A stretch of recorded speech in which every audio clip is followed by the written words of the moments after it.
Hi everyone! Bumili ako ng Showik machine.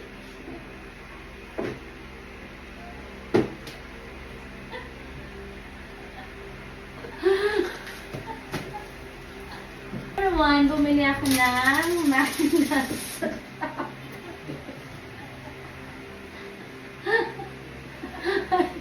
Hi everyone, bumili ako ng makinas sa Shopee. Hoy! Naka-live ako, buang ka. Nilabang ko na yan.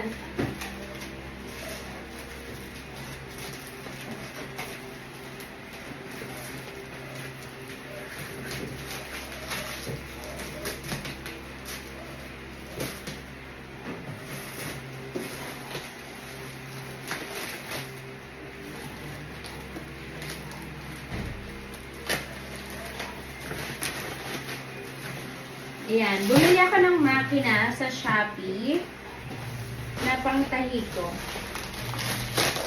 para sa aming mga bedsheet, tapos mga kumot. Yes!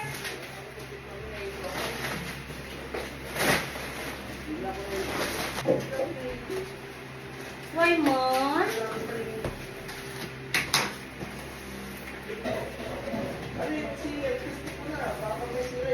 Ito na nga. Ano kaya to? Sana pera. Spring merchandise.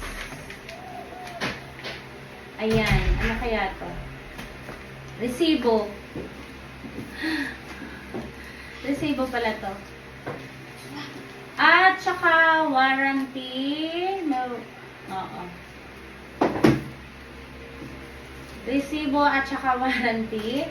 Ang amount niya is 6,800 pesos.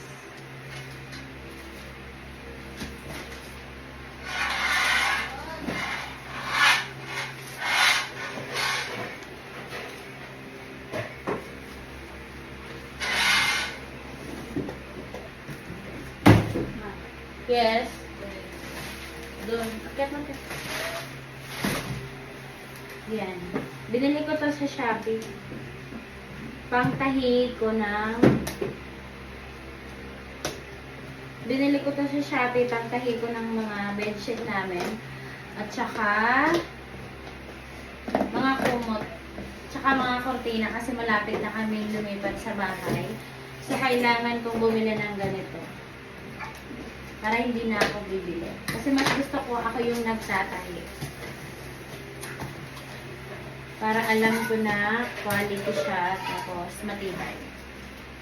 Tapos, para alam ko yung tela na ginagamit, maganda.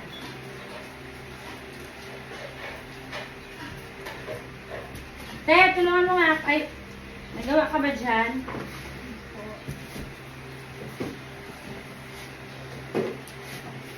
Wah!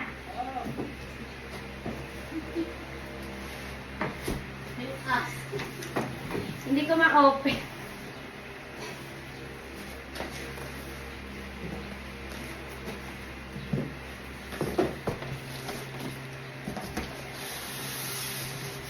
Ayan.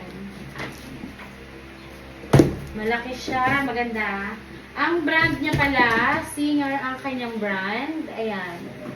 Singer M1505 ang kanyang brand. Tapos, ito ang kanyang manual. Ayan, manual yan kung saan makikita kung paano siya gamitin.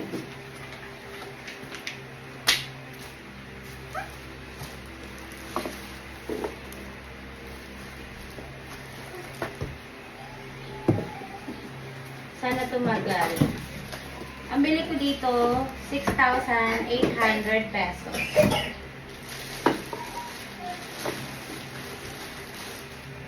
Brand new. Mabigat siya. Hindi siya katulad nung brother ko na binili nung nakaraan. Last year ata. Na medyo magaan. Pero, eto, mabigat siya. Tapos meron siyang hawakan dito.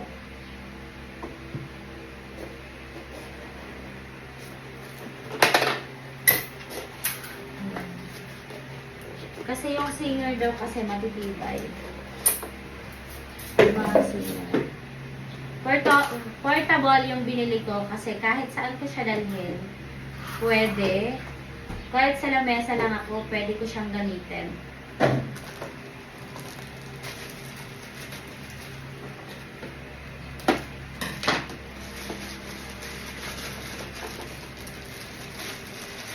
Ito yung kanyang pedal.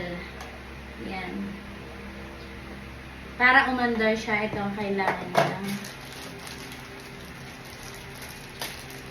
Tapos, ito naman, bobbin. Ayan, may dalawa siyang free na bobbin. Tapos, meron siyang needle. Yan, ilang peraso to needle?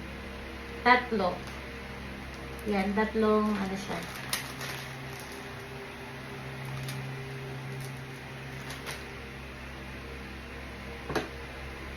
Ayan, try na natin. Ayan. Para sa akin, cute siya. Tapos, maganda siya kasi mabigat siya.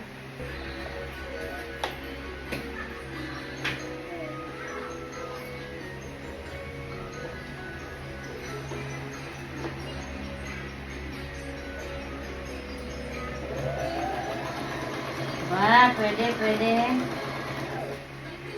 Kasi hindi pantay.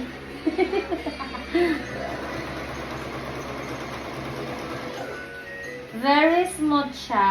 Mas gusto ko siya kumpara sa brother. Pero okay din naman yung brother. Pero mas gusto ko to. Pareho lang silang bilis ng brother.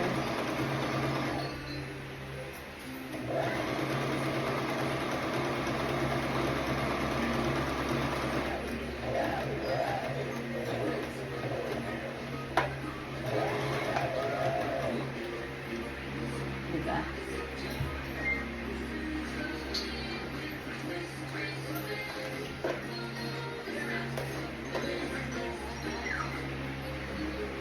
Ang tanga.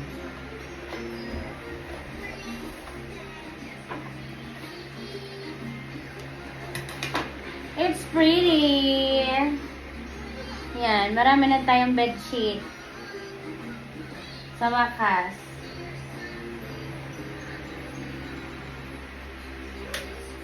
Oh, tuloy-tuloy na. Gusto ko siya. Kasi matagal ako matapos dito. Kasi hindi siya high speed. Pero okay lang, pang bahay lang. Pag pang bahay lang, okay lang.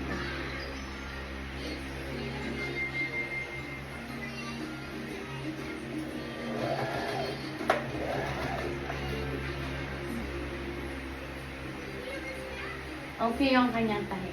Yan. Medyo mahigpit siya ng konti. Try natin. Tension. Oy, very good.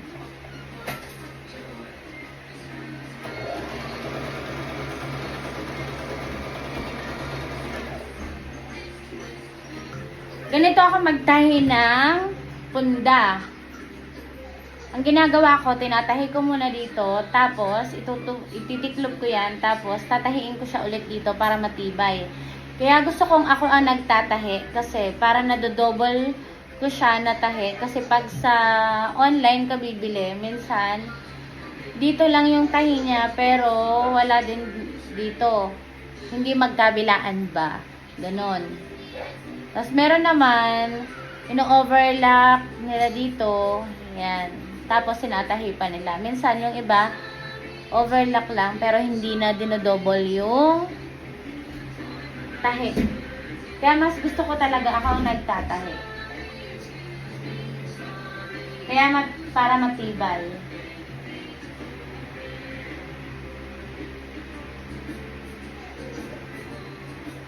Naalala ko tuloy yung isa kong buyer dati. Yung isa kong buyer na nagpapagawa sa akin ng punda. Tapos mga bedsheet.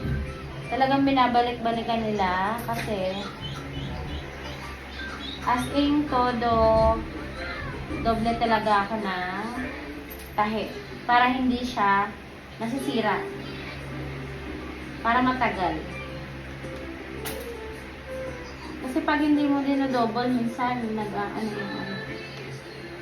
Tapos minsan pag bibili ka sa online, yung mga tahi ng mga bedsheet minsan malalawak. Hindi tulad ng pag ikaw yung gumawa is mapipino mo yung niya, yung tahi niya. Pero syempre mas maganda pa rin magbenta ng matibay.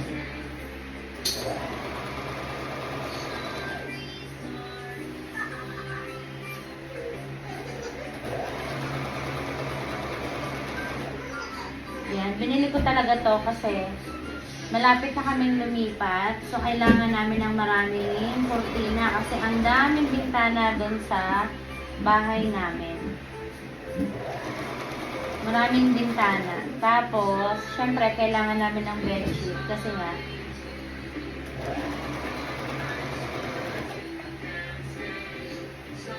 para sa mga kama ng mga kids. Ngayon kasi hindi pa kami bumibili ng kama kasi hindi pa naman kami nakakalipat. Siyempre, pag nakalipat ka na, obligado ka nang bumili ng mga bed.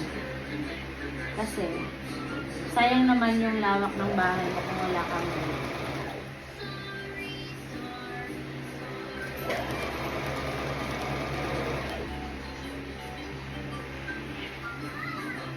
Para sa akin, maganda siyang gamitin. Very smooth. Ayan siya, oh.